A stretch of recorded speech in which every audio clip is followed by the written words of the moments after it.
আজ থেকে প্রায় 1400 থেকে 1450 বছর পূর্বে যে একটি লোক ভবিষ্যৎবাণী করেছে, আর তাহার ভিতরে অনেক ভবিষ্যৎবাণীগুলো ইতিমধ্যে ঘটেও গিয়েছে। তবে যে সকল সে বড় বড় ভবিষ্যৎবাণীর কথা বলে গিয়েছেন, বা যে সকল কিয়ামতের পূর্বে বড় আলামতের কথা সে বলে গিয়েছেন, সে আলামতের ভিতরে অন্যতম একটি আলামত হল দাজ্জালের আবির্ভাব। দাজ্জাল পৃথিবীতে আত্মপ্রকাশ করবে। রাসূলুল্লাহ সাল্লাল্লাহু আলাইহি ওয়াসাল্লাম এই কারণে দাজ্জাল সম্পর্কে ভবিষ্যৎবাণী তিনি 1400 থেকে 1450 বছর পূর্বে করে গিয়েছেন। এমনটি নবীজি সাল্লাল্লাহু আলাইহি ওয়াসাল্লাম কিয়ামতের পূর্বে যে সকল ভবিষ্যৎবাণীর কথা বলেছেন, যে সকল ছোট আলামতগুলোর কথা বলেছেন, সেই ছোট আলামতগুলো একে একে প্রকাশ পেয়েছে। এমনকি ছোট আলামতের ভিতরে সব আলামতগুলোই ঘটে গিয়েছে। যেমন তার ভিতরে কিছু রয়েছে, কিয়ামতের পূর্বে হারাম কাজ বেড়ে যাবে, অর্থাৎ সুদ ঘুষের প্রচলন এমন ভাবে ঘটবে যেন মনে হবে সুদ ঘুষ এক প্রকারের ব্যবসা হিসাবে মানুষ নিয়েছে। ঠিক আজ পৃথিবীতে এমনটাই ঘটেছে। এমনকি ছোট আলামতের ভিতরে আরো কয়েকটি আলামত সম্পর্কে বলেছেন, সে আলামতগুলো হয়তো অনেকই ঘটে গিয়েছে, বা অনেক ইসলামী স্কলারদের মতে ছোট আলামতের ভিতরে সব আলামতগুলোই ইতিমধ্যে ঘটে গিয়েছে। এখন শুধু সবাই অপেক্ষায় রয়েছে বড় আলামতগুলোর। তবে সেই আলামতগুলো ঘটবে কখন, এই নিয়ে হয়তো অনেক মানুষের মনে রয়েছে জল্পনা কল্পনা। তবে কোরআন এবং হাদিসের ভাষ্য অনুযায়ী সেই আলামতগুলো ঘটবে খুব অচিরেই। আর সব থেকে তাহার ভিতরে ভয়ঙ্কর একটি আলামত হল দাজ্জালের আত্মপ্রকাশ।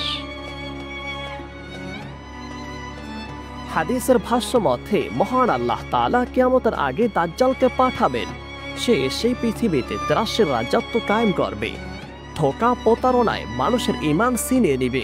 এমনটি তাহার ভয়াবহ ফিতনা সম্পর্কে রাসূলুল্লাহ সাল্লাল্লাহু আলাইহি ওয়াসাল্লাম উম্মতদেরকে সতর্ক করে বলেছেন, হে উম্মতেরা, শুধু আমি নয় বরং আদম আলাইহিস সালাম থেকে আজ পর্যন্ত যত নবী রাসূলগণ এসেছিল, প্রত্যেক নবী রাসূলগণ তাহার উম্মতদেরকে এই দাজ্জালের ভয়াবহ ফিতনা সম্পর্কে সতর্ক করে দিয়েছিলেন।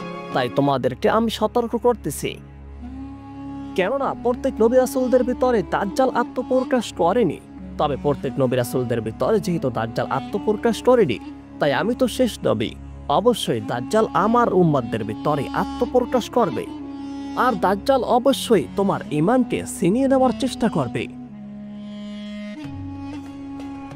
এমনটি তিনি বলেন, আদম আলাইহিস সালাম থেকে কিয়ামত কায়েম হওয়ার আগ পর্যন্ত দাজ্জালের ফিতনার চেয়ে বড় ফিতনা আর কিছুই হবে না। মুসলিম শরীফ হাদিস 1946।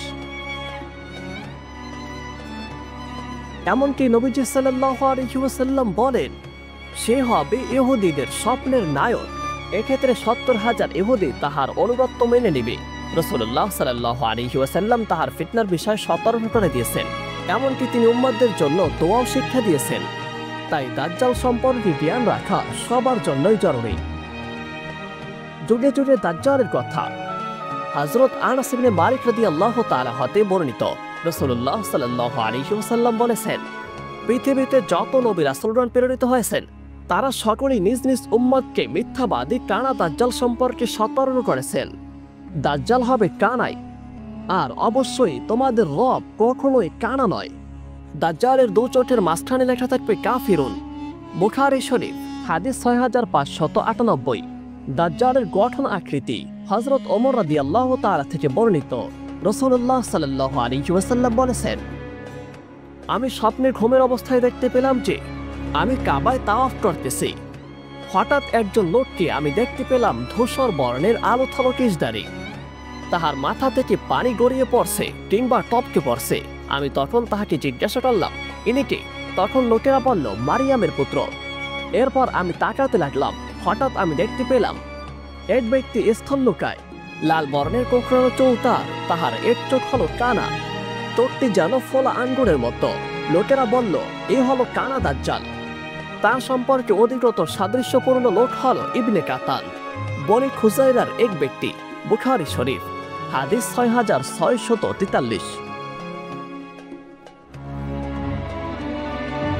কিয়ামতের পূর্বে বড় ফিতনা, বড় আলামত হলো দাজ্জালের আত্মপ্রকাশ।